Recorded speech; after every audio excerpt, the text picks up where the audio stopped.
Self-awareness is your ability to perceive and understand the things that make you who you are as an individual, including your personality, actions, values, beliefs, emotions, and thoughts. Essentially, it is a psychological state in which the self becomes focus of attention. If you're highly self-aware, you can objectively evaluate yourself, manage your emotions, align your behavior with your values, and understand correctly how others perceive you. Those who are highly self-aware can interpret their actions, feelings, and thoughts objectively. It's a rare skill, as many of us spiral into emotional-driven interpretations of our circumstances. Developing self-awareness is important because it allows us to assess our own growth and effectiveness and change course when necessary. When self-awareness tips into self-consciousness, we are reluctant to share certain aspects of ourselves. We develop a persona that lacks authenticity. When we look inward, we can clarify our values, thoughts, feelings, behaviors, strengths, and weaknesses. We are able to recognize the effect that we have on others. People with self-awareness are happier and have better relationships, and they also experience a sense of personal and social control. When we look outward, we understand how people view us. People who are aware of how people see them are more likely to be empathetic to people with different perspectives. People whose self-perceptions matches others' perceptions are more likely to empower, include, and recognize others. Many of us grew up with the message that you should not show your emotions, so we attempt to ignore or suppress them with negative emotions, and that doesn't go very well for us. We either internalize them, resulting in anger, resentment, depression, and resignation, or we externalize them and blame, discount, or bully others. As you lean into your strengths, become the better version of yourself. You can use this idealized self to keep moving in the right direction and not be distracted by setbacks and other obstacles. The road to self-awareness is a journey, and the most self-aware people see themselves on a quest to mastery rather than at a particular destination. As you move forward in developing your self-awareness, ask yourself regularly, how will you move toward the best version of yourself today? Awesome, awesome. Welcome everyone to Andromeda 7, your celestial gateway and your channel for community support, help, friendship, love, and knowledge. And you know what time it is? It's Friday night. It's time to feed your mind and grow your health. Like those are fine. I can't see. Good to have everybody with us tonight, and we're talking about how do we identify self-awareness. And we got a lot of information and things to go through. Good to have everybody with us: Theresa tmdanton, Dalibor Suki, Jasmine and Nick over there, Grandpa Brian, good to see you. Grandpa Brian is coming from Theresa's neck of the woods, her backyard there. So you're visiting her, I take it, and that's a wonderful thing. Trina, not Theresa. I'm sorry, Trina. Did I say Theresa? Yes, you did. Yes, you did. Yeah, I just introduced you. Terina's house. Good. Awesome. You made it. Hi, Hannah Ray. Good to see you as well. Wonderful to have you with us tonight. Love it, love it, love it. So we are talking about, and before we get into that, let's go ahead and check the chat room here. Let's see what's going on. Oh, I absolutely love this. William Swan Jr., Cogito ergo sum. That is Rene Descartes, a French philosopher. I think, therefore I am. Yeah, that's Latin. Wonderful. I think he found that he could not doubt himself, that he existed. He was the one doing the doubting in the first place. So awesome comment. Love that. Thank you. Beautiful. Hi, Scotty boy. Beloved Abstract, good to see you as well. Welcome. Let's see. Lucky Stone, good to have you. Yes. Yeah, sorry, Lucky Stone had a little mishap on the scheduling there. I figured that out at the very last moment. So your wait is over. Here we are. Cool. Let's see. Mary Wins, always a pleasure to have you with us, Mary Wins. Love it. Loretta Enigma, good to see you as well. Wonderful. All right, you guys. Well, welcome everyone. Hope everybody had a really good week. Lots going on for you. I'm sure it's that time of year. So we're getting into the self-awareness, and self-awareness really tests your reality, and it's about being more aware of your thoughts, feelings, emotions, developing that keen sense of self. Uh, and that's what's really interesting about this. When I first started with my guide, this was the very first step I took, was understanding self-awareness. I started working on all of this. So it was wonderful to see you tonight, Trina. How are you? It's been a I'm long great. time. Yes, it has You been. look wonderful. Thank you. I just got home from work and here's Brian. Yes. You've got a visitor. That's awesome. Good for you. It is. I love when we get to meet. It's always such a That's gift. fantastic. And of Yeah. course, Luna loves her Aunt Trina. So She does. She's sitting in my lap just like normal. I love that. Oh, I bet it's great having her around. That's Yes. wonderful. Yeah. She is a bucket of love. Yes, she is. Beautiful dog. Definitely Yeah. beautiful. Oh, yeah. Yeah. She's loving that garden. I could tell that. Uh-huh. Yeah, I love that fountain back there. That's amazing. Thank you. Yeah. I want really I've that had it for fountain. years. I love it too. I saw it and I was like, oh, gotta have it. I earned that. Yep. Yep. I love it. That's Yeah. fantastic. All right. That area of your garden that looks like it has all like a sand, like all fine gravel or sand. Do you use that for meditation? And Yeah, that fountain has always been like a portal. okay. So, I could see yeah, why. it really is. It's always been magical, and I've had some powerful experiences in front of it with clients. So, yeah, it's got a lot of memories and a lot of power. Yeah. Yeah, Wonderful. that's pretty awesome. Yeah. All right. Just have a couple slides to get started here. Nothing major. Just kind of wanted to go over some of the basics with this about self-awareness, and it really is the cornerstone. It's the start of a personal ascension, and understanding that you're just way more than just the human you came here to be and the ego that you possess. So the first thing I wanted to really talk about were the three categories of self-awareness. And these are the things that you want to really ask yourself. And, you know, many of us here are on so many different levels. We have advanced people here. We have people who are just learning about all of this. So we're just kind of covering the gamut here tonight. And then we'll get everybody's feelings and thoughts about the topic. But the three categories of self-awareness are: what am I feeling? What are you feeling at that moment? And what am I doing? And what am I thinking? Being aware of your thoughts is a must, because you can't make any adjustments if you're not aware of those thoughts and feelings. Now, emotional intelligence is about self-recognition, self-management. But not only that, it's social management and social recognition.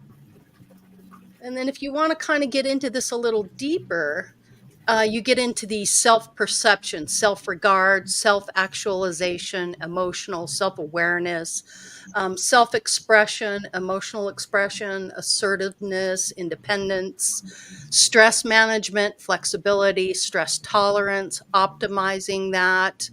And then decision making, problem solving, reality testing, impulse control. So when you're dealing with a situation where things are really getting out of hand, how are you testing that reality and that impulse control? Are you making a decision to be emotional about that situation, or are you just making a decision to be the observer and to just kind of watch and see what happens? Then you've got the interpersonal relationships, empathy, and social responsibility. So this all kind of encompasses that emotional intelligence. And these are the things that we work on when we're in the self-awareness mode, and getting into all of that. But so you understand through the videos that Theresa and I compile and put together, and we co-create these. So you already kind of have a feel for what our thinking is and how we see things.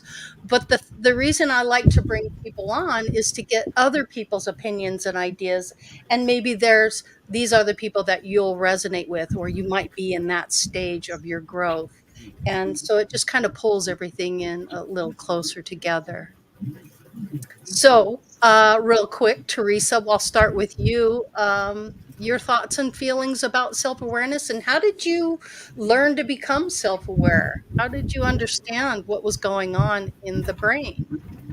And were you aware you were rewiring your thoughts and your brain? Well, that happened for me long before my spiritual development Okay. and spiritual growth. It happened way back in the 80s when I was hosting programs and, you know, meetings, and it was all business related though. Mm-hmm. And they were teaching you even back then, Dale Carnegie School, how to interact with people and be more self-aware of your own actions and how you react to the audience or other Mm-hmm. coworkers. And so a lot of that became like a programming for me, automatic in communications. But from a spiritual perspective, it's a whole other Different ball game, isn't it? perspective, a Mm-hmm. completely different ball game, because Yeah. you can take yourself out of a business situation and learn how to be very effective, which I was in business, but at home on a personal level, interacting with others, there were triggers, there were emotional outbursts, there were, because I couldn't keep it under, I didn't feel like I had to keep it under control when I was at home.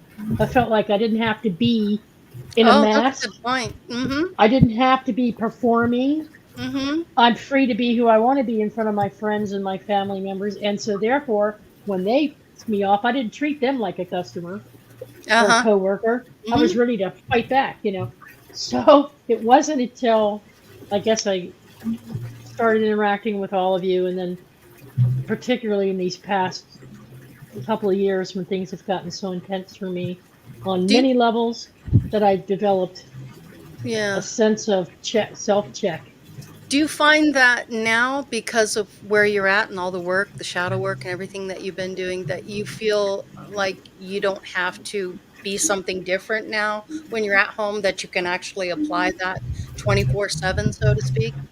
Yeah, I Yeah. do, and that goes everywhere. It goes beyond. It's like that circle, Mm-hmm. that pebble that you drop in the water, and the rings get bigger and bigger and bigger. Yes. So it actually helps me get better relationship with those that I've been in conflict with that are close in my family circle. And then going out further from that, friends, and then other people on the street or people I meet here. Mm-hmm. So it has a ripple effect. Yeah. And the more you do the work, the more Mm-hmm. you do the self examination, ask yourself, what can I control? What can I not control? Which is what I wrote over here over my shoulder. Mm-hmm. And understanding that there's an emotional intelligence, as were great graphics, by the way, thank you. Um, Once you get this feel for how everything works, Mm-hmm. it becomes easier to have more empathy for others. But I still have my moments, like today when I called you and went, I've had it. I can't take this anymore. Mm-hmm. Yep. You have a little vent. You know how a roof has a vent valve, so that when the heat in your house builds Boiling up, water and or steam your comes out. That's yeah, or your your shower has a vent releasing cap. the energy. Yeah. But Yes. now I know the importance of those vent caps, and they're Yes. only momentary. And I go Pressure through relief this. valve. Yeah. So I go through the quick review. Yes. Why am I feeling this way? How am I Hmm. reacting? And What are these the emotions? What am most I feeling? Yep. the most helpful thing is mindfulness. Mindfulness. I said, okay, Laurie, thank you. I'm going to go seed the lawn now. I'm going to go do what I can do. Something I mindful. can't do, yeah. Yeah. You just Yeah. keep going, Yes. so. Absolutely. That's what it's meant to me, to become more self-aware, is Yes. learning how to master those emotions and let them rip. And it's Accept the okay to pressure slip. release. It's okay to slip. It's Yeah. okay to vent and do all Yeah. that. It's just another opportunity to find control later down the road. What I don't do is I don't vent at someone anymore. I Uh-huh. don't vent right at someone. I don't go into conflict mode. Mm-hmm. It's not a competition anymore. Right. It doesn't have to be. You might want it to be a competition. You can think what you want to think about me. You can feel whatever it is you want to feel about me. Right. But I will continue to be my authentic self and just keep on doing what I'm doing. How you think of me doesn't affect me anymore. Mm-mm. Mm-mm. It doesn't trigger me anymore. And if you try to exert force on me, I won't conflict. I won't get into conflict anymore. Yeah. Trina knows that about me. Mm-hmm. I won't get into conflict anymore. I'll just be like, step back. Yeah. yeah. Let it all just do whatever it's going to do. I don't explode anymore. And that has been a huge change for me. Isn't That it is amazing? growth. Yeah, it's big time growth. Yeah, Huge. most definitely. Huge. Well, Trina, how about you? How do you identify with self-awareness? Curious as to your thoughts and opinions, and then we'll go to Grandpa Brian after that. You know, it started when I was so little because I could be in 2 dimensions at the same time. And that was really confusing. Yeah, So, 1 foot in, 1 foot out. Yeah, it really was. It was a conundrum, but it was really hard, especially when you couldn't talk about it in this reality. That was even harder. So I had to decide, when I was like 3 years old, am I going to trust the world, or am I going to trust this spiritual part of me? And it was like a no-brainer. So when I started realizing that there was more to me, I realized there was more to everybody else too. Ooh, I like that. Yeah, it was automatic. It was automatic. It wasn't like I had any kind of a special thing, because I would see like the Lord with millions of people at the same time. So I was like, this isn't about me. This is about us. And I knew that everybody else had the same thing that I had, but they just forgot. Yeah. So that was, very, very challenging to grow up with those concepts. And then you try to shove it down, you get to a teenager, you rebel against it. You just want to be normal, you want to fit in. Yeah. Then the universe really kicks your butt really bad, because it's like, that's not what you're supposed to do. So we are going to send you some stuff. Get ready. Exactly. So then I had to learn how to fight. Then you go through the fighting part, and then you get past the fighting part to where Teresa's at, to where there's no more fight. I automatically win. There's there's just it's so different. You evolve through these layers of consciousness, and the worse you're getting your butt kicked, it's the better job you're doing. Honestly, I know that's hard to say and feel, because it's real, but these times where you really get it handed to you, that's usually when you're going to go through the biggest growth and change that's unchangeable. Yeah, you can't go back. Yeah. It's like a wake-up call, isn't it? It's a big wake-up call. What a trip to be so consciously aware at such a young age. It was challenging. That's incredible. But look at you now. Look at how much growth you've gone through and where you're at. So, this is the thing. It's like, it's so hard to have that when you're growing up and you look at the world and everybody's like, don't talk about it. This ain't that ain't real. You can't see ghosts. I'm like, yes, smack, I can too, whatever, so you just hear this can't be, that can't be, this isn't, and you hear that over and over. So it was a fight, to hold on to my belief system, because it was so different from everybody else's around me. Yeah, because you knew what was happening, but everyone else had not even an inclination of what was happening. So there was nothing to base it from. And then to be even stuck with, the 3 things. You came to graduate. You came to remember who you are. And you came to be like Jesus. I mean, that's some tall order shit right there. Yeah, it is. Yes, it is. I'm a little kid. I'm like, Oh yeah. Oh, that's yeah. I didn't know Yeah. this. I didn't even know he walked on water and stuff yet. And then I found that out. I was like, oh great.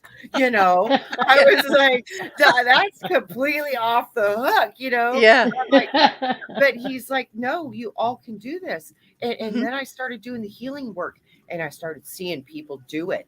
And Yeah. I was like, oh smack, this is really accessible in this dimension.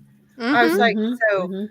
this is kind of why I came, is to cheerleader people on. It's like, come on, people, activate your superpowers. We're ready. Let's do it. It's time. Right. Go, Yeah. go, go And now. understand that anything is possible, but it's very difficult when everyone's telling you it's not possible and you're Yes. bucking the system, so to That's speak, right. and you're just being you. And And the here coolest you part are. was like, my possible is never going to be like your possible. And all of our possibilities are Yeah. so radically awesome and Mm. so radically different because Mm. there's no one like you. So when you can start to see the individualized persona of human beings as spectrums of wisdom collected over eons of time, expressing in this now moment, in this matrix, some asleep, some woke, you know, Mhm. all the different levels and layers. And it's like, that's how we get the fullness of this experience. It's just so beautiful when you can see it from a higher place. Well, just as you've said many, many times, as above, so below, Yeah. you when you come from the etheric realms, you're so used to being such a unit, a cohesive a consciousness. And really the purpose of coming here is learning how to be the individual, how to be What, solitary in with your experience of who you came here to be. learn to be what you are not. There you go. Yeah, that's It's exactly right. so Yeah. awesome. I mean, it's so awesome. So Isn't it radically just awesome. It's just, yeah, it's mind so, blowing? yeah, you Yeah. come to be what And you are then not. on top of that, you're not Yeah. allowed to remember where you came from. So You know, if you did, it would ruin the whole experience. You wouldn't even be able yes, to have it. So I get it. absolutely. I understand the rules, and Yep. that's really good too when you can start to understand the rules of the game. So true. Love it. Yeah. Love that. How about you, Grandpa Brian? Thank you, Trina. How about you, Grandpa Brian? How do you identify self-awareness? Real quick, Teresa, Yes. don't ever think because you're getting angry, you're not love of light. Look at Jesus, what he did in the temple. Oh, yeah. And I'm sure there was probably other times that were never mentioned where he's seen something that angered him. That anger is attached to this physical body. So Mm-hmm. it's all part about being human. So when he got all pissed off, started flipping Mhm. tables over, trashing everything, that was a human emotion. It Yeah. wasn't that he wasn't of love and light. It was just he became overcome with emotion that was attached to this physical body and became angry. Yeah. So don't ever get down on yourself about that.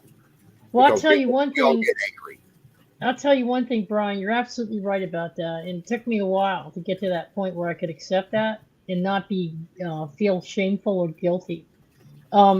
I come from an environment where so many types of responses to situations were not something to be proud of, Yeah. and I was very cautious of wanting to project that image of myself. I wanted to be different, and I was different. But I fed into those cycles. And once you can become self aware to the point where you recognize them to be cycles, repetitive patterns, then you go, oh no, no more rinse repeat for me. I'm not going to Programming. keep repeat. I'm Yeah. not, yeah. So you break that genetic, if you will, Mhm. or the as Laurie calls it, the karmic cycle. You're the one to break it in your family because you're not going to fall into that pattern anymore. Yep. Yep. Being constantly argumentative or constantly in competition or one up somebody in a conversation, it was a nightmare, Yep. and I never want to go back to it. Right. Yeah. You know, and Yeah. so now I can actually relax. Yeah. I had a vision. Was it yesterday, day before? It was the coolest thing, guys, because I was wanting to like know the mysteries. I was just like, show me the mysteries. Show me the mysteries that I need to know now. And they showed me that our heart it's the Akashic records, it's the scrolls, and they showed me how the heart unrolls to the scroll. It was so beautiful, and that your avatar is like a projection from the code held within the heart structure. It's the magnetic part that puts all the atomic properties into position. It was really cool what they were showing me. So I just wanted to tell you guys that. That's that interesting. was amazingly cool. Everything you are is deep within yourself. It's Written just within your discovering heart. that. Yeah. Pulling it from that space. Yeah. But gosh, when you're in a society that's just constantly pounding this message on you, how do you do that? How do you pull that out? And that's really the process. That's the shadow work. That's the really going deep and getting into it. But yes, agreed. Totally agree. How about you, Brian? How do you identify that self-awareness? For me, is when it really happened was when self-acceptance. Ooh, yes. Acceptance for who I used to be, who I become, acceptance of the lessons that I've learned, because all that has made me who I am. And now I'm aware, okay, that's where self-awareness comes in. I'm aware that those were lessons now that I needed to learn. And what did I learn from those lessons? Yeah. So it's all about growth. It starts with all self. Self-acceptance, like it says, self-love. Self-love. It all has to do with the self. So when you start going inside yourself and you actually really start truly figuring out who you are as a person, not just what you put on the outside for everybody to see, but who you truly are and who you truly came down here to be, that's when you'll find your true self-awareness about yourself. Have you found that others tend to kind of put you in a box and try to express and put their feelings about who they think you are and break, it's like, I'm not responsible for how you think about me. I'm just responsible for how I'm going to react and how I'm going to be in this life, right? Well, I look at it this way. Probably every single one of you have a different perception of me. It's yes, your absolutely. Perception. Right. It doesn't define who I am. No, it doesn't. It's just your perception of who you think I am. Yeah, that was the point. Yep. You got it. All right. Well, thank you, Brian. That was beautiful. You're welcome. Delabor, how about you? How do you identify it with self-awareness? Well, I guess I came to my awareness of self-awareness by seeing the negative example of it, by identifying people in my circles that demonstrated massive lack of self-awareness, and going out of my way to not be like them. Because I think I must have been like maybe 12 years old when I figured out that the 10 commandments were incomplete, that at the very least there should be an 11th commandment that says, be not an asshole upon this earth. And lack of self-awareness, that's how you would pretty much define an asshole, because that's usually a person with no self-control, a person with no emotional control, and that stems from a lack of mind control or thought control. I'll give you a great example, especially like the inadvertent assholes. Like, I have a cousin, and if you have a conversation with him about anything, within 5 minutes, he will manage to switch the topic to gas-powered hot water heaters. Why? Because that's the business that he's in, right? So in other words, every single conversation somehow gets oriented towards like hot water heaters. It's like, who's interested in that? And by going out of my way to not do the whole monkey see, monkey do thing, of conformity to society and everything like that, and not wanting to be like these people for these particular characteristics, that's how I became aware of my own self-awareness and the need for, self-editing, emotional control, thought control, that you have to consider how other people react to what you do, right? Mm-hmm. I can't control what people think, but I can give them a good impetus to think only good things about me, right? Mm-hmm. Because Yep. if By yeah, by how I act, right? mm-hmm. If there's if once I leave this place, wherever it is, or the house that I live in, the neighborhood or whatever, if somebody asks somebody else like, "Oh, what did you think of Dalibor Msuki?" What I would like them to say is, "Oh, he was a decent guy.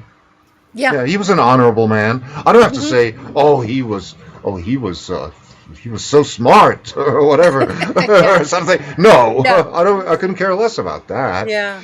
Well, let So me ask you this real quick. Can you be a good person without being self-aware? probably not. Probably not, because Well, you have to consider it from the other person's perspective. And if you Mm-hmm. want to obey the universal law that's common to all religions, do unto others the way you would have others do unto you, and know thyself, and all these other like key principles, then you have to be self-aware.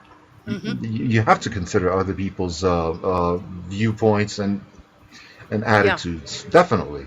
Yeah. Theresa, you want to comment on that? Go ahead. well, I wanted to add in. There's, I can't hear. There's a huge echo. Wow. Okay. So Robert asked a question. Or he made a statement up there. I don't think we can ever really be truly self-aware. Now Ooh. that might sound a little strange to somebody, but Mm-hmm. there was a study done when I was prepping for this show. I noticed that there was a study done by Dr. I want to say Urich. I don't know if it's Urich or Eurich. He was doing a study and he found out through surveys and the study he was doing that like 98% of the people think they're self-aware, but only 10 to 15% truly are. He says it's no one can have perfect self-awareness. And as Jazz was saying in response to Robert, she thinks it's done in layers. Goes Mm-hmm. back to what Trina was saying. Mm-hmm. That over time it builds and it builds and it builds. And so it's not an overnight success story. Yeah, you don't just Mo- flip the switch and I'm self-aware. No. That doesn't no, work that way. but it took me at least 2 years to understand what you all meant when you were talking about self-awareness. Oh, I, interesting. I was looking at it only from the aspect of consciousness. Mm-hmm. So self-awareness to me was recognizing that I'm not just that I'm part of a whole oneness, and being self-aware was that I was aware of my body, Mm-hmm. that I'm a spirit or a soul, not just a human. Yeah, it comes I in didn't take chapters. it. Yeah, I didn't Mm. take it to the level of emotional I wellness see. Yeah, or interesting. getting to know your own character to the extent that you're willing to look at yourself in the mirror and say, you're a really ass butt sometimes, aren't you? You really think you know stuff, don't you? I mean, I had to really confront myself and go, where did that come up? Because you're freaking egocentric, is what you are. You're being an ego crackhead about this, And so I actually had to start having conversations and doing mirror work just to have a conversation with me Mm-hmm. and be honest. Because if you can't be honest with yourself, then you can't be honest with anybody else around you. It's true. So it starts right here. Mm-hmm. So for the past 2 years, I've been asking myself these deep, deep questions and going and doing. I'll spend time in front of the mirror. I was Mm-hmm. there today. Mm-hmm. I was there today, and I was like, Mm-hmm. I'm like, you know what? You need to chill. You need to breathe. You need to not look at yourself this way. You need to not grit your teeth because this is your temper kicking up again. Mm-hmm. And you haven't felt that way in a very long time. So don't undo everything you've done. And I had to, and that really snapped me back in place. But if I'm not being honest with myself, then I'm going to believe more things about myself that are false. See, I think that's what's happening, right, Mm-hmm. Trina and Brian? It's we believe things about ourselves that aren't true, and that puts us into a cycle. And so then we project that Yeah. onto others. Yeah. and what we get back is crap because we're putting crap out there. Mm-hmm. So Robert's right. But yes, Robert, I do believe that over time we can get to the point where we flip that script. And Yeah. now we're in the upper 98%. You know what I mean? Mm-hmm. Yeah, you Go know ahead, what Trina. I found out too? We need to have compassion with ourselves Yeah. on that of the self-awareness part. And that's why they say you can't ever find self-awareness.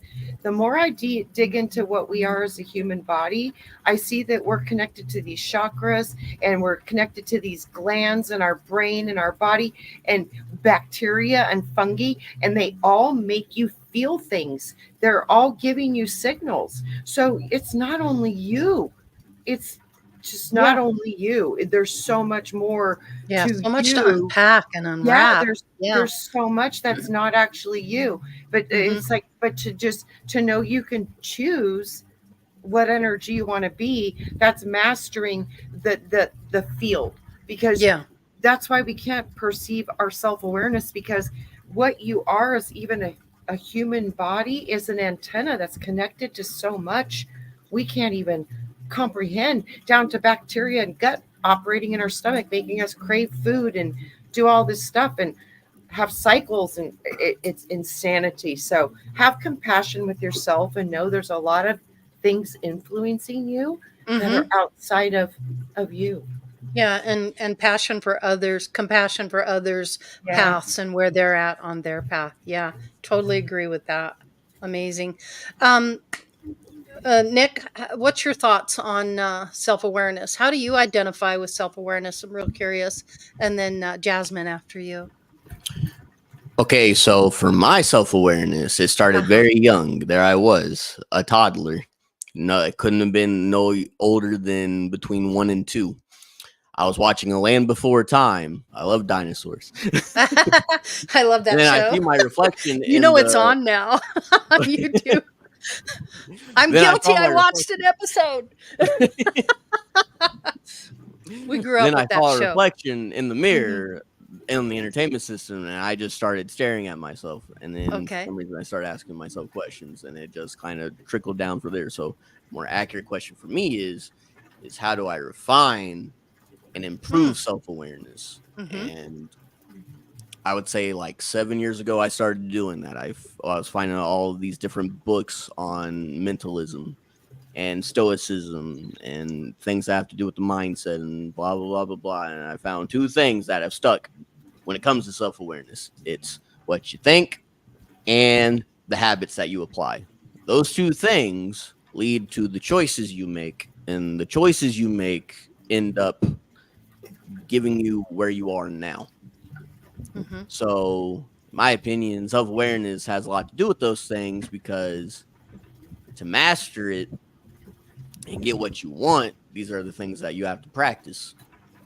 Mhm. You have to go, and sometimes you're gonna make the wrong choice, because, like they were saying, it's in layers. It's a self-improvement thing. I don't think perfection is the goal ever. I think it's more so you try to get better each day. If I always say aim as high as you want, but if you're aiming for perfection, all you're gonna get is disappointment, because Mhm. it's kind of like a paradox. Like, there's a lot of perfections in the imperfections.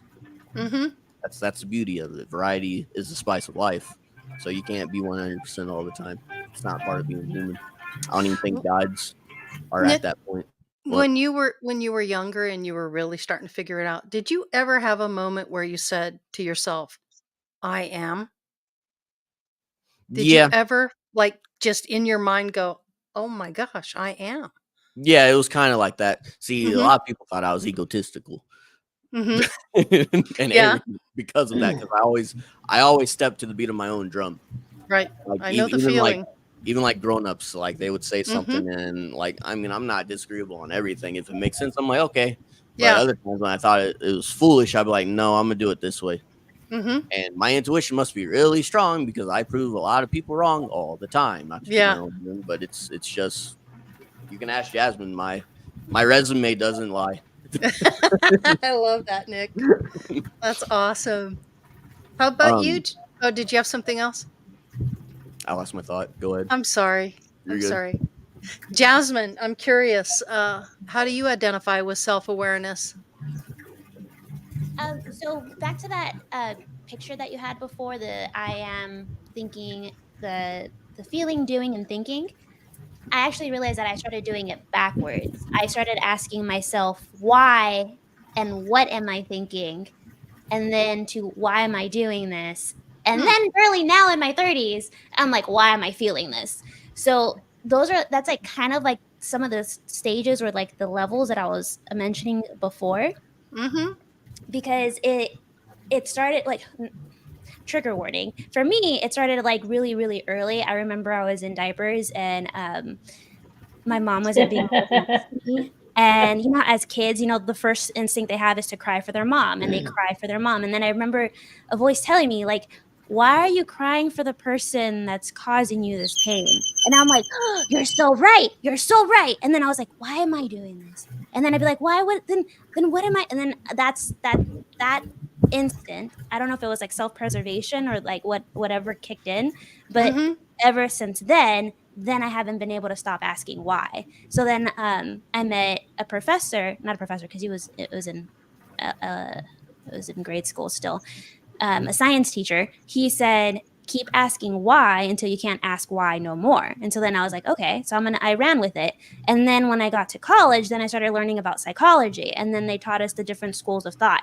So you have like the Enneagram, which tells you like how you were created and why you have these defense mechanisms and why you react this way. And, you know, it has like relationships with your mother, father, and like your siblings. And like, it tells you why you react the way you do. Then it goes into MBTI, which tells you like your natural traits, your natural skills, you know, what you're good at, what you're bad at. And then you go into sociology, how you as that personality type interact with the other personality types. And then it hits the spiritual world where it was like, okay, so how do you affect other creatures and other living spaces, and how does that universe respond to you? So those were my stages and how I got to it. So self-awareness to me just means like, how well do I know myself? How open am I to my self-discovery? And how well am I adapting and learning and figuring out what makes me Right. tick with the universe? So then that's when you start going into other self-discovery modes, which would be like, you know, you have astrology, you have like tarot cards, you have nature, you have friends. But that's the beauty of life, is because that self-discovery can be everywhere. And it's not going to be there all the time, because we all still have like I'm so sorry, I forgot your name, but the pretty blonde lady, she was Trina. saying Trina. We're all beautiful, by the way. she was saying how we start to have like this consciousness of how we're affecting the world around us. And that makes it beautiful, because then it becomes an exchange with the universe, and then how that vibration brings it back onto us. And it's not always turned on, you know, it's a skill, it's a tool. That's why we have meditation, that's why you have journaling, which in science, psychology, we call it journaling, but in the metaphysical, you call it shadow work. It's the same thing. You have to be able to sit down and ask yourself, well, why was I acting so rashly? Why was I triggered by X, Y, and Z? And then in the moment, I can't think straight. I'm so hyped up in emotion. And there was an excellent quote that they said that being held by anger is like looking at boiling water. You can't see your reflection clearly. You have to wait for the water to calm, and then you can see things clearly. So what I started doing is not ignoring those emotions or those outbursts. I started like kind of like not suppressing them, right? But kind of like putting them in a little bottle, and then being like, all right, so this is like a tap of anger. This set me off. Like if you heard now, like I saw a TikTok today that was about a friend that went on vacation and his roommate was home and was attacking his cat. And I was just like, oh my God. And I got so heated out of like a video. And I was just like, okay, chill, guys. We know where this is coming from. We know this is coming from because you're so defensive of animals. You treat them like your own kids. We understand. You're right. let karma deal with that one. Yeah. Okay. So it was it's a journey, and you should be able to enjoy the journey and make time for that reflection, make time for those questions, make time for that discovery. You know, you have to take time for yourself. It's not selfish, it's What's self-preservation. going on? Yeah. And I love the fact that you brought up the journaling aspect of things, because really, if you want to go deep and get into who you are and what's going on, to get your emotions down on paper, because you can't really lie to yourself that way. You really, really get into the deepest part of, what you're dealing with and what's coming up for you. Something Journaling is else, so Nick? powerful Yes. because your subconscious mind is so open to you. And if you Right. read the 7 habits of highly effective It's not people or going to highly edit you. teams, Hmm. no, it's always there to prove you right. And it's always ready to listen, and it's always ready to be what you want it to be. So if you tell yourself I'm bad at math, guess Hmm. what? Your subconscious mind is going to make you bad at math. Right. Oh, So you want some of that? Here you go. yeah, it's like, oh, okay, here you go. What else do you want to tell me? Which is Yeah. why you get scared watching scary movies. Your conscious Hmm. mind knows you're just watching a movie, but Hmm. your subconscious mind thinks you're in actual danger, which is why you get Yeah. scared. And the same So goes for the positive thinking. The more yeah, positive you are, the more you're going to get that back. which is weird because that goes into what kinesiology, where Hmm. like Yeah. if you Yeah. start smiling, then all of a sudden your Hmm. brain's like, oh, we're supposed to be happy. It's like, Yes. wow, you're so easy to manipulate. Just do what I tell you and everything's going to be fine. Yeah, but it's so fascinating to me because it's like we're Yeah. tiny little computers, but we're also tiny little like creatures of We're emotions so and feelings. complicated, It aren't we? is, We're but it's just so like so incredibly beautiful. complicated. Yeah. I remembered Thank my you. train of thought. Okay, go ahead. It was about the choices that Okay. I was going to add on to that. So sometimes you can do everything right and life still throws you a curveball and it makes you lose. Yep. Sometimes you don't have the critical information. I'm especially prone to this one. And because you don't have the critical information, you make the wrong choice. You have to be okay with that. Part Hmm. of self-awareness and growth is being able to accept the outcome of a choice Hmm. that you can't go back from, Hmm.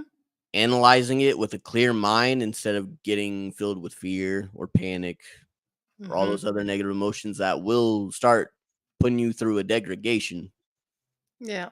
and learn from it.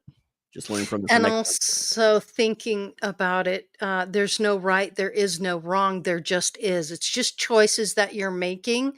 And to put a label of right Okay. or wrong kind of puts more pressure on yourself. But if you just kind of step back and go, I made these choices, I have to take responsibility for them, and I've got to move forward from it. What did I learn from it? Yeah. That's really all that matters, is what did you get out of that circumstance? Because you have ample opportunities to make other choices and to make different choices in the future. So without those negative choices, as you say, you wouldn't have Mm-hmm. understood what you want and not what you don't want. Yep. The only Yeah. difference between It's a winner and a loser is a winner didn't give up after he lost. That's it. Yeah. true. How true. I'll maybe just add on to that. And that is that's when you know, Jasmine said earlier in the Hmm. chat that things get easier. So you know you've reached a certain level of awareness because it just becomes easier and easier. Like me today, off for a second, back onto what I was doing. So it gets easier and easier to recognize, but you got to get to that point where you're doing the work. And um, I think that the next progression is once you've identified your characteristics and traits that you know are controlling you instead of you controlling them, Hmm. and you're projecting them instead of growing from them, is when you start to connect the dots. And what I mean by that is all those feelings of anger, sadness, shame, guilt, happiness. Um, you could describe and isolate each one of them Hmm. fairly quickly. but then you connect, you go, okay, can I differentiate between when I'm feeling something, like, do I know when anger's behind it versus Hmm. when joy is behind it? So it's when you start connecting all the elements together and learning, and then you become the alchemist of your own experience, because what you're doing is you're understanding the underlying root cause of another emotion that's causing an emotion or a masking of an emotion to not be true.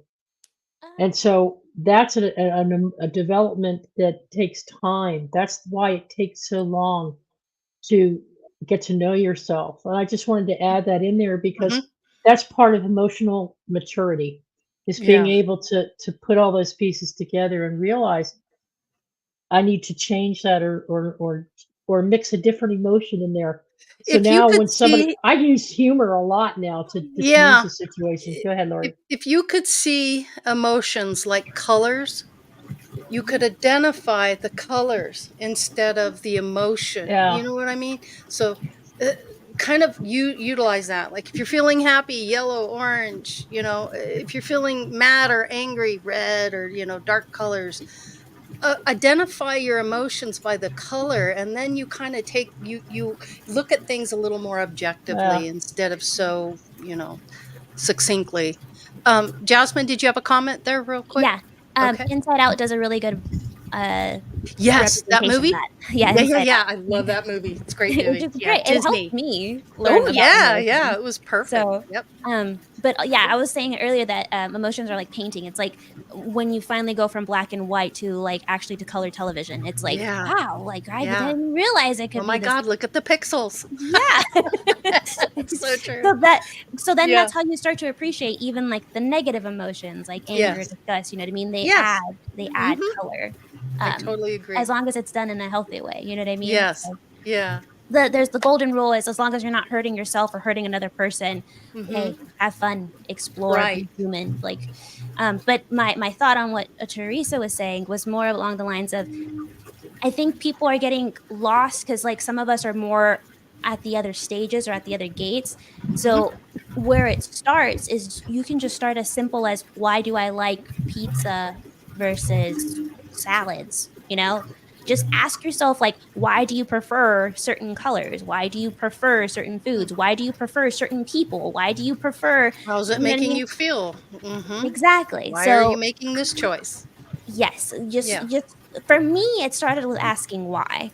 You Mhm. know, with the pictures that you shared, Lori, it's asking, "What am I? What am I thinking? What am I doing?" So, whatever phrase connects with you, Mhm. just to make you start looking at yourself, like, I kind of what helps me visualize it, because 'cause I'm a big visualizer, is like, Mhm. what if I was a character on TV? What if I was watching a movie? Like, Mhm. what am I doing? Like Mhm. You're trying to look at it from a much more objective view as the Yeah, observer instead of so caught in the emotion and the yes. feeling of it. It's a Yeah. third person Yes, a perspective. third person perspective. Yes, Yes, which goes agreed. back to what you asked Stella Boy, like, if you did Mhm. everything right, Mhm. technically you'd be a robot because you would be programmed just through logic, just Yeah. logic alone. You don't learn from doing Mm. everything perfectly. You learn from all of the Yeah. mistakes you've made. Yeah, and That's how you learn. that's what makes it personable. That's what Yeah. makes it feel like it has a soul is Mhm. because of that complexity. So, could there be good people by just following the book? Yeah, sure, Yeah. but is it gonna feel like a good person? Right, No. right. Yeah. It's gonna Yeah. feel Yeah. very awkward, and Right. it's not gonna feel right, and then it's Mhm. like, are you gonna be it's to me, it's like, okay, sure, that robot might be logically right, and it will be sound of mind, but what if it turns into iRobot? What happens if they mess with their coding? What happens if all of a sudden there's a new law that says, "Hey, if you wear cat glasses, you're a freak." Like, you Yes. know, like, you Yeah. can't have it like that. You have to have that conditional thinking, that Mhm. what is it called? Critical thinking to be Mhm. able to piece these things together, and the only way you'll be able to think for yourself is if you Mhm. start asking yourself those Yeah, questions. and if you have cat glasses, that means you can see better. Yes. Yeah. In the dark, even. Hannah, Yeah, you we need to can, get to Hannah. yeah. Thank you. So Hannah, how about you? Thank you, Jasmine. How about you, Hannah? How do you identify with self-awareness? I just wanted to say everyone's conversation is amazing. It's awesome. A little backstory, I guess. I Okay. remember being very, very young, Mm-hmm. maybe still in diapers. I became aware that I can control my dreams. Mm-hmm. And then it dominoed into I am conscious of moving my hand. Mm-hmm. Even if I tell it to stop Mm-hmm. or move, it's not moving because I have control of my mind. And it became very like apparent. I don't know, I'm young, you know, and I would go up to my parents and I would be like, you're feeling this way, and a little trigger warning, I guess, but I'd be like, Mom, you're depressed, like you're feeling like why don't you want to be on earth, basically? You're And she identifying would, the emotions yeah, at a and very I early didn't age. know. Yeah. I was embracing it with love. I'm like, oh my gosh, this feels really strange. Let's talk, you know. Let's examine this, shall we? And my mom would get really angry with me and called me lying, and Oh. I'd be grounded. Come to find out a few years later that I was right. So it made me, and there's other situations kind of Mhm. like that. I would say something, people would call me lying. Oh my gosh, you know, Mm-hmm. and I didn't really know what was happening. And I would identify with these things, Mm-hmm. thinking that they were me. I remember dreaming about me being in like this all space of everything that I am that you say. Uh-huh. And it was very confusing for me being young, because I'm like, what do you mean? People don't experience this. I think Yeah. everyone experiences this. What do you mean other people don't? And I learned that you can only meet people as far as they meet themselves. Yes. And that is true. okay. Yeah.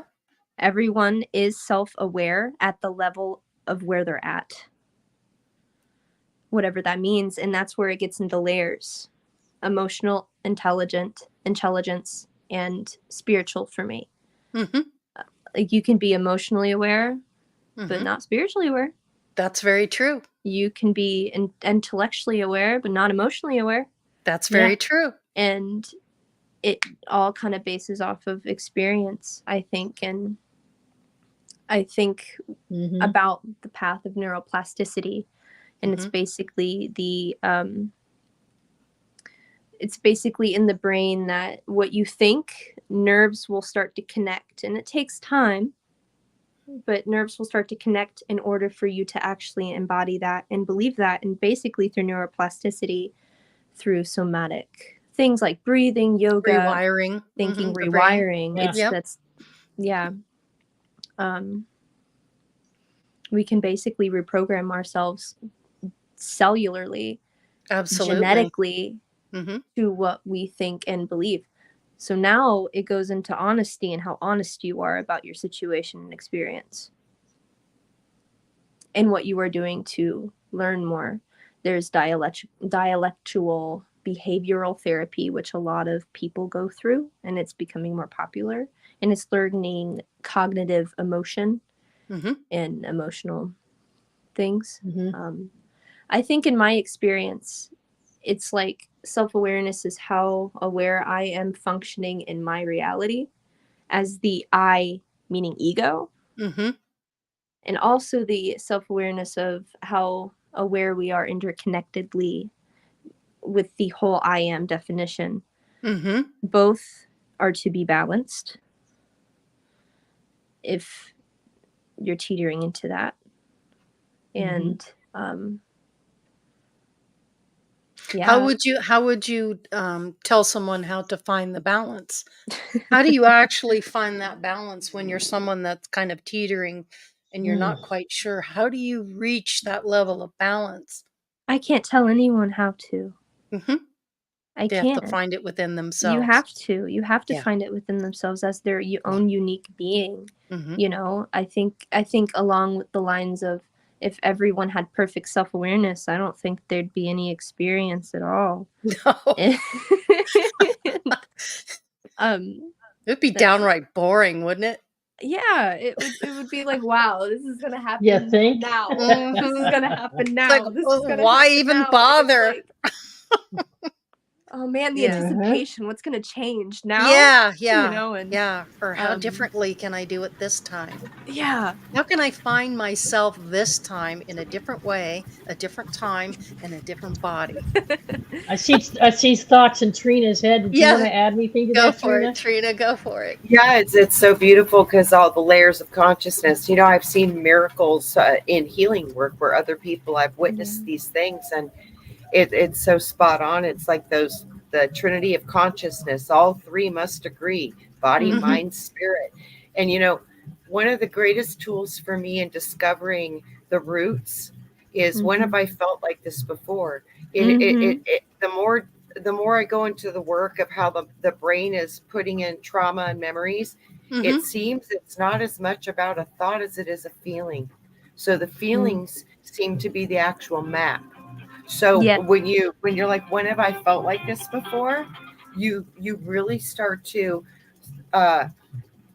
see you're the pictures of trauma or situations that hold that similar range of frequencies. And it's yes, amazing how you package things in different, like you say, neural pathway sets, and how you can reroute those when you can see it from a higher place in your consciousness.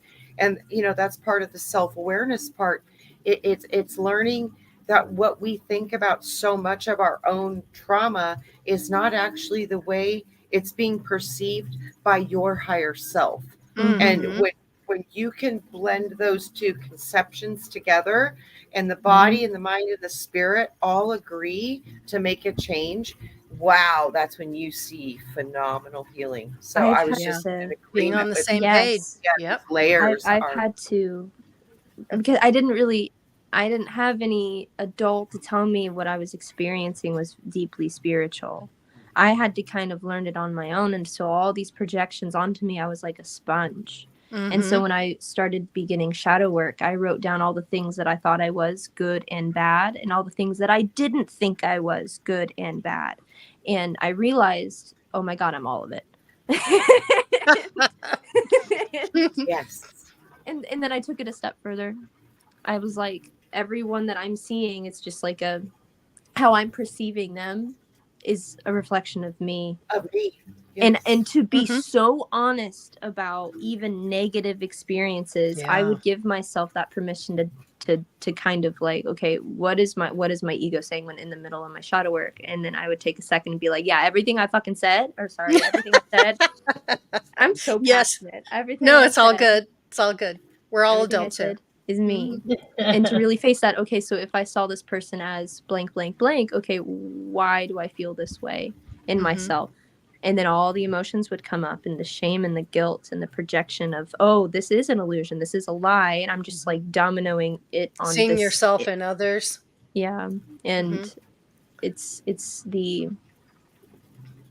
the step back and being like, okay, what am I thinking of this person? How am I receiving this? Okay. What is that I saying think about me? I think Jewel said it best in her song, "Do you hate him because he's pieces of you?"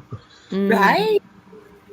Yes. Yes. Hmm. And how do you tell someone how to achieve the balance between the spiritual and physical? Again, it's some people aren't meant to be Right. conscious of that, Right. and I'm not meant to push that Mhm. onto other It's people. it's that journey Yeah. into the self. It's Mhm. That's discovering right. who you truly are, and no one else can do that for you. No You one. have to really want that, and you need the love and support to do it. You Yes. really do. No, Yep. Trina, just so because Hannah and Nick and Jasmine haven't had an opportunity to meet up with you before, I don't think. So Trina is a mega healer. She works in different modalities. Trina, can you tell them just briefly what you do?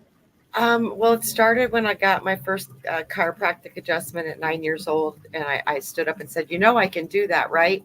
So I've always had some weird memories of old healing ways, and that I got certified in 19 healing modalities because I had all these extraordinary like childhood gifts. Like everybody's like, that's not real. And I was like, I want to go see if it is real. And I was told you're supposed to go be like Jesus. I'm like, well, I better get busy. I better get educated. I mean, I don't know what to do here, So through that process, I started exploring myself. And that's when I was in, classes with 60 people and profound things are happening. And my instructors are like, how can you hold this frequency? It's because I never left it. I always was, sidely connected to these other dimensions. And I would just, and when I tried to like be normal and stop it when I was a teenager, man, they sent demonic energies after me. They're like, you don't want to walk with us? Well, we're going to show you what it's like not to. Man, they weren't playing with me. I was getting it hardcore. So yeah, so I've learned 19 different healing modalities through Southwest Institute of Healing Arts, and I'm also a certified licensed journey work practitioner. And it's very similar to like the QHHTs and the different modalities that you see where you go into trance. And through these modalities and these different things, I've just seen so much magical healings and witnessing that's got to be mind blowing. Yeah. I think because I apparently put up quite a fight to come in here, but I think that's what got me was to witness miracles. I think I'm like, that's what got me to sign up. That was it. And that's why you came here to be like Jesus. Well, that's what he was. He was a way shower. I come to show you what you can do. See, I do it. And then now he's like, dude, now it's your turn. Chop, get busy. Yeah. What's the holdup? And I've seen people do it. So this is not an unreasonable request. And when I was a kid, I thought, this is not even, I mean, that's not nice to say that to me. You know what I mean? I'm like, that's a pretty tall order, and I didn't even know about half the stuff he could do yet. So I was just like, this is pretty tall order, but it's only because it's totally doable. And each one of us have these different magical healing gifts. And all of us literally were born into an elemental, alchemical, magical soup of the moment of your birth. And that again is another brilliantly unique gift that only you hold. So, and that's interesting because I have a question. Do you see your gifts as something you give yourself, Trina? I think that we all have these abilities through the inner child network of your neurology. And the only reason that you don't utilize these superpowers, this superpower stuff we have with all these superheroes, these are real people. They're real. So many people know they do shoot fangs out their fingers and they do shoot laser beams out their eyes. And these things really are potentials. I mean, and I'm pretty sure they probably already exist, but they take these people away as soon as they spot them. So I think that this is something that's been exhibiting in humanity for very long. We've just not been able to see it. So it really is your reality because you've experienced it and you've witnessed it. So you're living your reality. Yeah, and I've seen people that don't believe it, that it's in them. They think other people can heal them and, do that kind of stuff. But when they activate their own power, that's when the healing doesn't go away. It's and it's not just physical, it's mentally, emotional. Oh, that's 90% of gamut. it.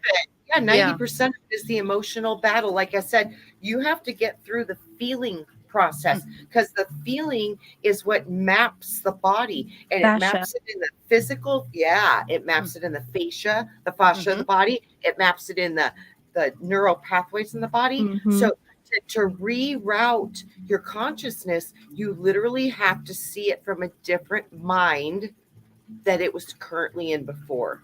But when you can shift that mind, body, awareness to mind, body, and spirit, when all three agree and say, yes, I can see it from a different position, and now I'm ready to change it, and now I'm ready to heal it, you see people do amazing things in minutes.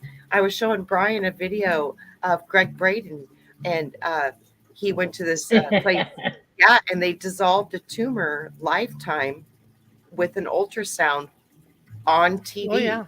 I mean, They these break are up kidney stones that way as well. Why can't they break up? Yeah. yes. Hannah, So do you that have I'd Yeah. love to share this too. Sure. When we see other people experiencing emotions or mindsets, and then we have a reaction. Well, first of all, I'd love to add, as a massage therapist and as a healer, I don't heal anybody. no. I don't. I facilitate the safety I've of heard another that over person's and healing. over. Yep. I've heard Yeah. that a lot. And for me to be in a safe energy and vibration, I have to have a good relationship with whatever emotion and whatever mindset they may be experiencing, and to accept it and love it, because then that is going to reflect, oh, I can love this too.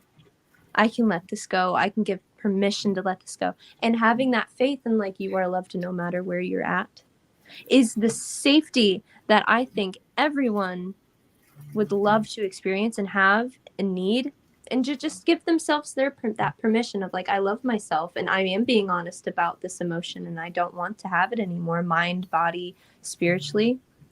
They can facilitate their own healing. However, we are humans, and connection is something that we would like to experience. It is healthy for us biologically. So to have that person had to be like, hey, you're here with me, like, that's totally fine. That's amazing. So for me, so to have that, oh wow, that person's angry.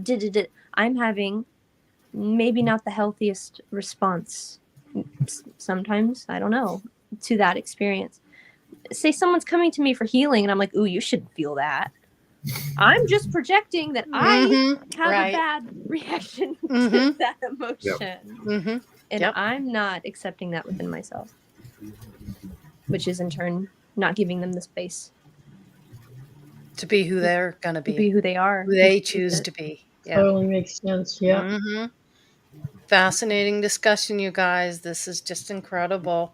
I I hope. think- Go ahead, Jasmine. I'm So sorry. I think healing goes really well with this topic because when you're self-aware, right, it's basically what you're allowing yourself to believe. So the way that we do these healings is because we're trying to convince the person to change their mind, to allow themselves to heal, to allow themselves to feel, to allow themselves to actually face themselves. It's like an immersion effect. You know what I mean? Like when you go to Disneyland, you're like, it's like a whole new world, you know, because you're immersed in it, you know? It's funny because, like, it's exciting. After all. yeah, and then all of a sudden you start it's allowing yourself to feel, be alive, exist, and face these things. And it's funny because Jim, the guy that we go with at All My Relations, he said that when he went to a psychic fair that he got like almost no customers, like no one coming to him for advice and stuff. And he's like, oh, that's weird. And then he sat down and looked around and he's like, oh, I don't look weird enough. And I was like, what do you mean? He's like, because everyone, so there was people wearing turbans, there was people like having incense everywhere, there was people with like all of this, like, you know, stones and stuff, like really setting the immersion. He'd be the one to walk up to. Yeah. He would be the one I would go to. Really? Because he's like, I just went with like, yeah, same here. Just like my glasses, and I was just like, okay, I'm ready. And then he was just like, I got like 2 or 3. But then I just think that all of these things, it's all part of the play, you know what I mean? And it's all part of self-discovery, and how much are we allowing the other person to discover themselves with the environment that we place. And some people don't want to go there. Some people choose not to. And they really get ticked off when they start hearing you spouting your truths and beliefs. Well, it's not just a belief, it's my reality. I'm sorry. It's just who I choose to be at this moment. If people love to argue with me, because like I was part of that group that was more intellectual than feeling, right? But I was with a bunch of college students, and they'd always be like, I was always inclined to this, right? And they'd be like, you can't believe germs don't exist. Like, that's just a scientific fact. Germs exist. No. So how is your belief or your perception going to stop from germs existing? Right. And then I was like, well, That's like saying the internet doesn't exist. right. What? Mhm. Well, you can't see it. You just, Yeah. it's not right in your face, So then but I was like, it's there. no, but you can have effects on it. Then I point them to the movie, what's it called? The Miracle movie, where it's like, but you see how psychology and your self-thoughts and self-talk have a lot to do with the body. Although I can't change the existence of bacteria, I can change the effects of that bacteria within my own body. So it's really fascinating because I bring them scientific evidence of where women, when they hardcore believe that they're pregnant, their belly start extending. They start lactating. Why? Because they believe that they're pregnant and their body responds to it. There's other cases of where they tell like cancer patients, like, you have X amount of months to live, and then they die on the spot, right? But if they tell like, oh, we're not sure when you're gonna die, it could be this, it could be that, and they end up exceeding it. It's like, what about the whole placebo effect? Do you think that's not real? That's scientific. The placebo effect exists. So I'm not saying that your way is completely wrong or my way is completely right. I'm just saying the truth is somewhere in the middle, and I like having more control. Yeah. So Yeah. Yeah. Wonderful yeah. point. Wonderful. Yeah. Thank you, Jasmine. I'm sorry. I thought Dalibor, did you have something you wanted to add? Not necessarily to this particular flow, no. Okay. I just thought I saw your finger go up. Who's playing that tropical music? So we're coming, believe it or not, we're coming to the end of the hour and a half. So I'd like to get to some final thoughts. I know it went by really quick, but great discussion. I'll tell you what, let's start with you, Hannah Ray, on your final thoughts on this topic of self-awareness. All right. Well, I feel called to talk about this. So Okay. a lot of people like to function in, from what I've experienced, I think. I don't see a lot of it, at least in my experience. So here's the I know. People function in the I know and I am. There's a middle, I will. And I feel like this kind of gets us in the flow of the now, and like, I will do this. You know, I have the confidence to. Instead of saying I'll try, or instead I of will. I try or I am or I know, like Mhm. it's the functionality. I don't know why I felt like I needed to say that, but okay. I think I had a thought. I think highlighting I think everyone is as self-aware as they are meant to be. You know, if I think that we're all learning. I think that somebody disagreeing with someone is essentially part of the whole play. Maybe that person is learning boundaries. Maybe that person is learning something. And for me to judge them of, oh, that person's not self-aware is only a reflection of me just because they disagree with me. That's silly. I'm learning that emotions, and I'm reading this book, emotions are a phenomenon of our response to outside stimuli that have to do with survival. And that's not necessarily a good or bad thing. They are fuel. They can be like used as a tool or fuel to navigate us in life. It's not meant to be the same for everyone. And for others to judge other people for their experience and where they ended up in life and what they chose to do. I think we need to have more compassion for other people and ourselves, especially because we're one and the same. And to give people the space to face themselves, and not everyone's journey is meant to be the same. Some people are on this road of ascension or going to other dimensions and whatnot, and some people are here to just experience the 3D, not be aware of it, and that's for the best. Yep. We're talking Because about that that's today. Some that's the people are experience just they're choosing, so you gotta respect right. that and give And I them think our that. values and our morale Mhm. can be valuable. Yeah, I don't know. interesting. Thank you, Well, Hannah. sometimes, Hannah, that was wonderful because Mhm. sometimes people that you're closest to, like a family Mhm. member or a good friend, Mhm.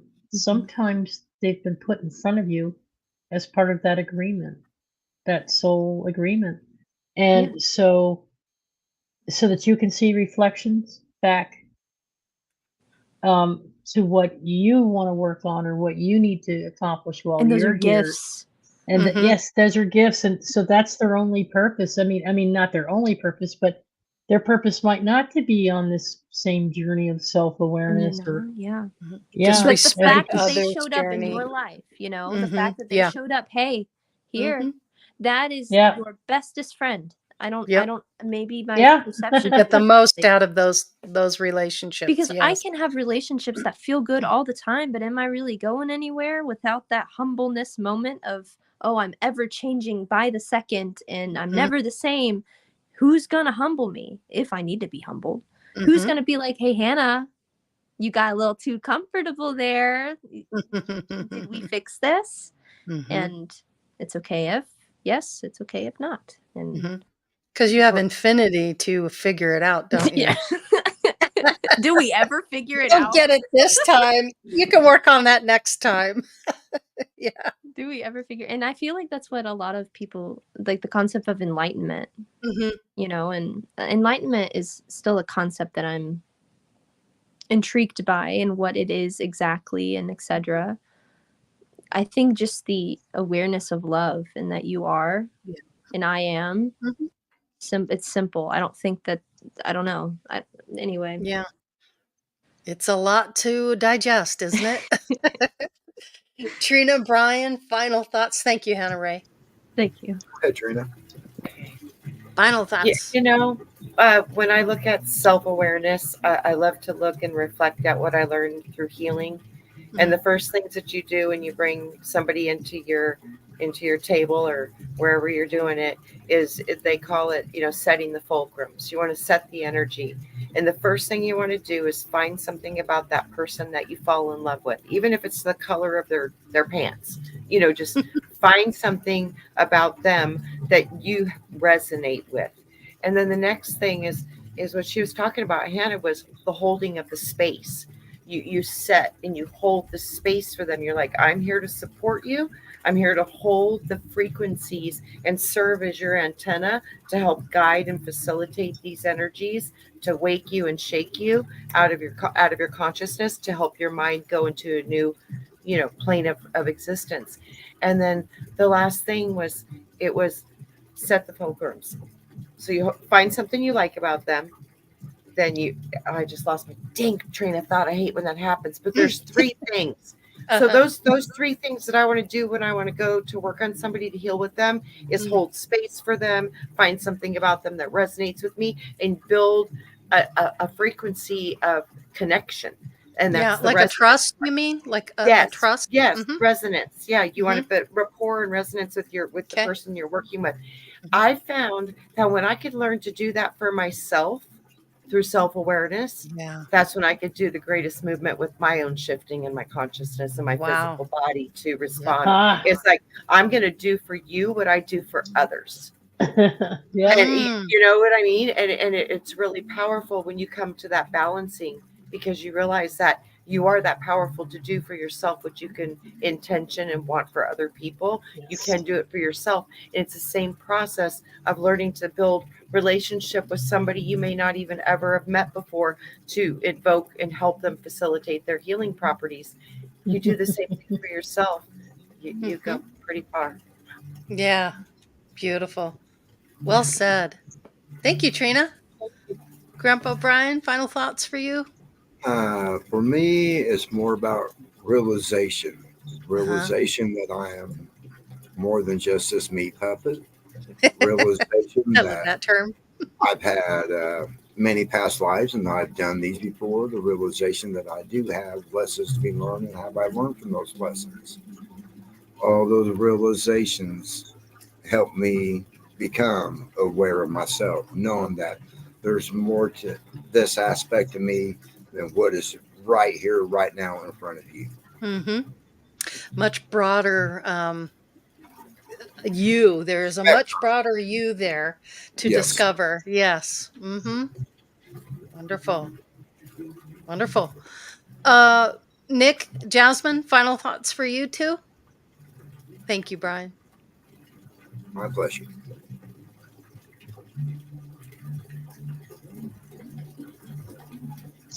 Oops, can't hear you guys. He's muted.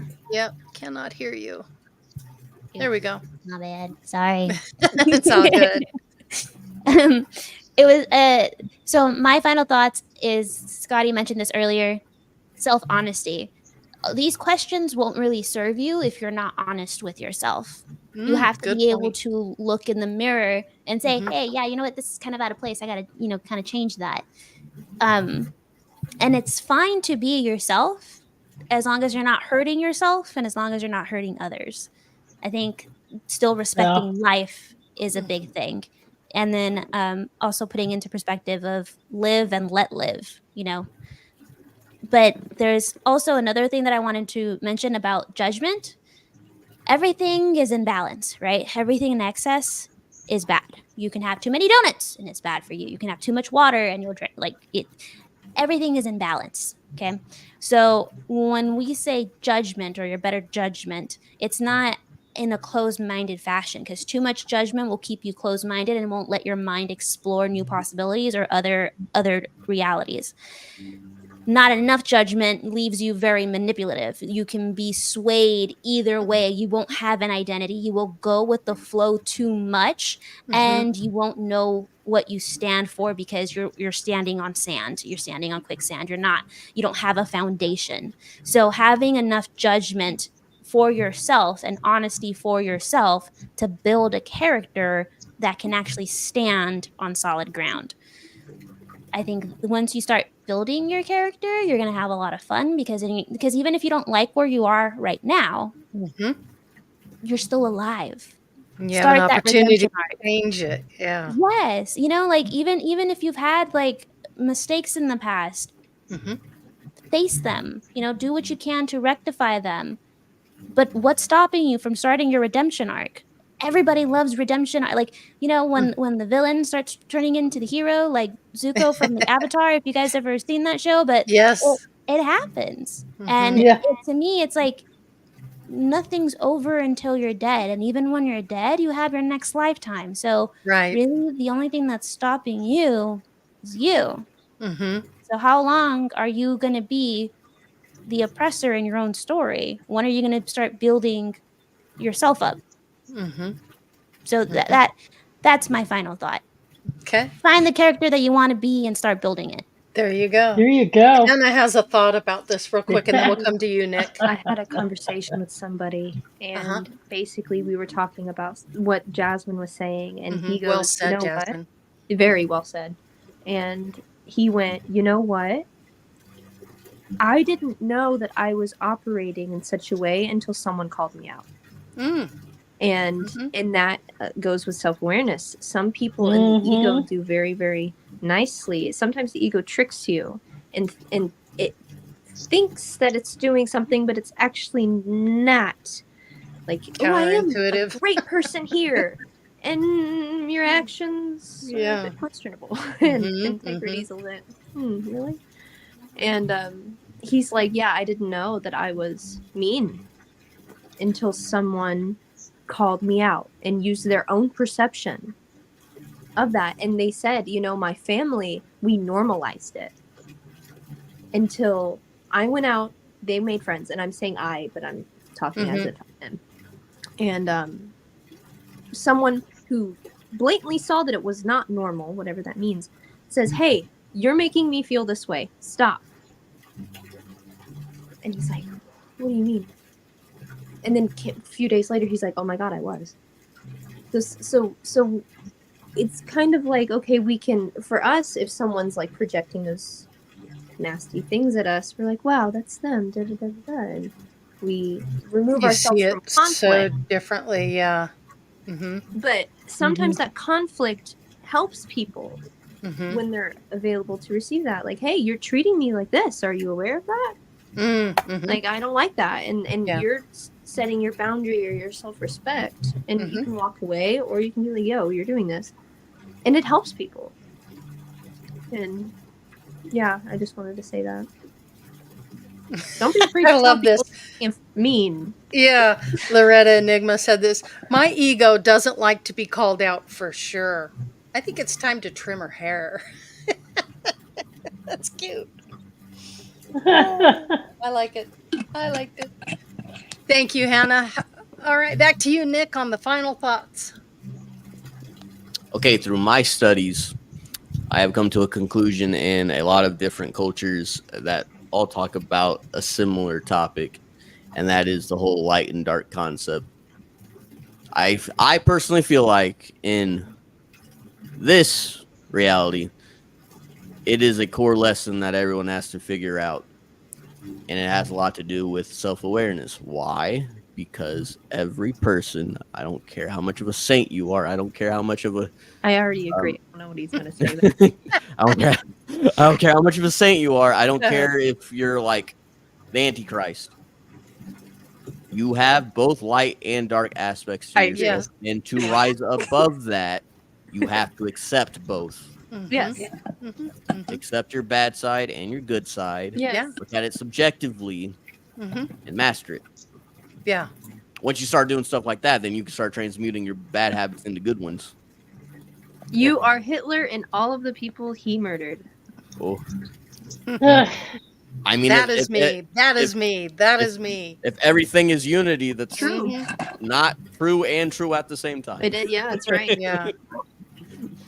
So yeah, I think that's a core lesson. I think being able to mix the two to a point where you rise above it is a core lesson that everyone needs to learn. That's what you And do that's with why I it. strive for that Yeah. balance. It's probably why I picked number 4 as my life path this time. Yes. So This is interesting. Let's look at your number 4 life path real quick. You're the individualist. You are the individualist. That's This the is an enneagram. enneagram. Mm-hmm. The enneagram. Yep. So this is my bread and butter. So 9, 8, 9, and 1, that has to do with the anger triad. Yes. So that's the gut. And then Correct. 2, 3, and 4, that's the shame. So basically you have your identity, right? The identity you project out into the world comes from your shame, your 2, 3s, and 4s. Mm-hmm. And then your motivations come from your head, from fear, your 7, 6, and 5s. And then your like inner turmoil, inner dialogue comes from the anger triad. And it's so funny because this symbol popped up all across the world overnight, and no one can find its point of origin because it was broadcasted everywhere. And the more I looked at it, the more it looked like a moving, what we were talking about last week, Laurie, the Tetra. Merkaba? The Merkaba. Yes. the Merkaba in motion. That's what this looks like in Yes, a it 2D does. form. Yeah. So to me, it has math in it. It has chakras in it. It has numerology in it. It's amazing, but it does deal with the shadow self. This discipline will have you look at how you were created, how the world around you had a play in how you came out. So the anger triad is how the mother figure dealt with you. So if you had an aggressive mother figure, you're going to be an 8. If you had like a perfectionist mother figure, like you're never going to reach this, like you have always setting the bar higher and higher, you're going to be a 1. And if you had a non-existent mother figure, they're going to be a 9, because every 9, and this is funny because this matches like the metaphysical too. 9, 6, and 3. For some reason, the universe's favorite number is 9, 6, and 3. Those are in the middle because those can choose to be either 8s or they can choose to be 1s. They Good can point. be neither or both. Yes. So it's really great because if everyone has one number, and to an aspect, we all have all the numbers. It's just in hierarchy. It's like what you default to. So everybody has a number from the anger triad, everybody has a number from the fear triad, and everybody has a shame number, and that is your individual triad. So me, I'm a 7 wing 8 with a 3.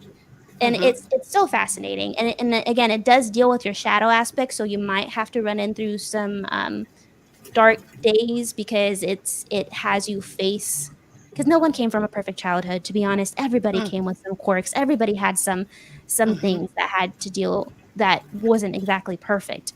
Yeah. So whatever that generational curse is on you, this discipline will help you identify what that is. So Interesting. Yeah. Interesting. Yeah. Fascinating. Thank you, Jasmine. That was great. it is different than my pack numbers, but it's 4. Final thoughts for Delabor?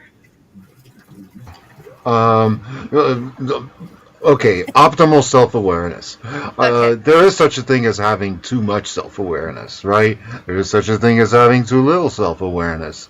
The key here again is balance, right? And Like baby bear's porridge. It's got to exactly. be just right. Just right, the Goldilocks zone. Yes. And just like you have senses, like what, touch, taste, smell, vision, whatever, so does the universe, so does everybody else around you.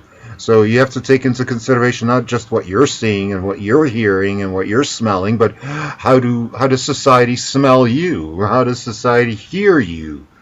How does society see you? Right? And kind of balance that in any way that you can wrap your head around that. You have more senses than just those 5, of course, because you have, sense of morality, sense of justice, that sort of thing. So basically, it's about having a healthy self-awareness rather than just self-awareness, and not have that be the dominant be-all and end-all of your internal dialogue. But just balancing your own senses with the senses of the universe. How does the world perceive me? What value do I add to the world? I love that. I'd say that would be it. Yeah. Thank you, Delabor. Love that. Sure. Thank you. Theresa, for you, final thoughts. Yeah, I wanted to bring in the fact that hang on just a second. Hang on just a second. There we go. Okay, so I got to thinking about this a little bit, and we've talked about the emotions and how self-awareness is understanding your emotions, and how to transmute those emotions in different ways, and how we gain emotional intelligence as we go. But just remember, as we've discussed, I guess, my thoughts here would be, it is about thought.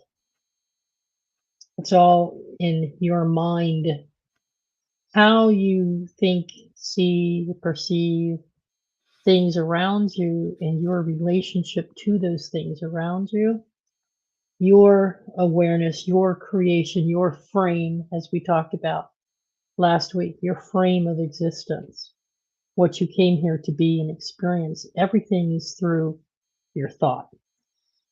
So even in esoteric teachings, and even in, say, Jesus, for example, he has, do not copy the behavior and customs of this world, but be transformed into a new person by changing the way you think, not only of the world, but about yourself and others.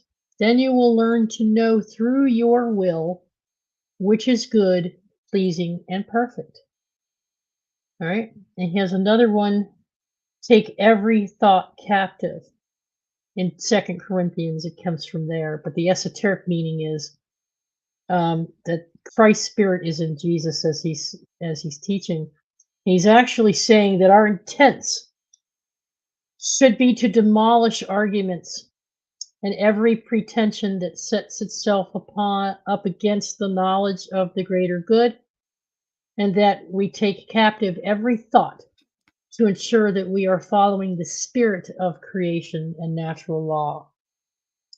And so that's how I've come to know this as an internal spiritual science, but it's a deep, deep love and appreciation for that which I've come here to create. So anything that stands in my way or blocks me or comes at me or confronts me is something that I'm probably feeling the inside, and it's reflecting back in some way to me. And so I have to keep my thoughts from wandering into many different directions or judging people or thinking that I'm going to not get to where I want to be because of the actions of someone else that's bothering me. Kind of like what I went through today a little bit. So when you come to realizations about people and you realize the truth about something that they're doing, and you realize, ooh, that's affecting me and setting me off, capture your own thoughts about who you really are and what you want to be and how you want to perceive yourself. Because if you perceive yourself as a loser, or you perceive yourself as an angry, cantankerous, bitchy type of a person, or a controlling person, or a violent person, that's what you will be. And I will also say to those who judge me, who have their opinions and thoughts about me, that's none of my business what you think about me. We've said that before on this show. Mm-hmm. But the thing is that be careful what you think about me, because you're creating that reality for yourself. And that's all I'll have to say. And I love you. I love each and every one of you, and I've enjoyed this journey of growing with you, and I appreciate It's been you. amazing. Yeah, we If love I you. can just sharing. add to Yeah. Theresa, always Yeah. believe, because the Bible says this too, God cannot tempt you more than what you can bear. So if you're going through this, Yes. that's because you're strong enough to endure it and grow from it.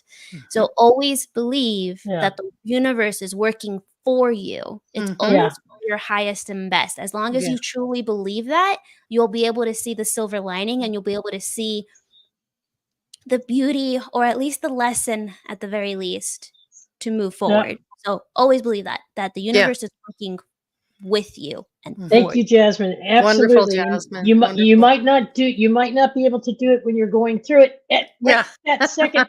Right. But as soon as you slap yourself out of it, or your bestie says, snap out of it. "Hey, snap out of it," like, Yeah. just snap out of it, then Yeah. you can go, then that'll come to you. All these wisdoms, they will come. Mhm. They will Yeah. come. Yeah. Thank you. Well, everybody, wonderful show. Thank you so much, everybody, for being here tonight. It was just a fantastic show.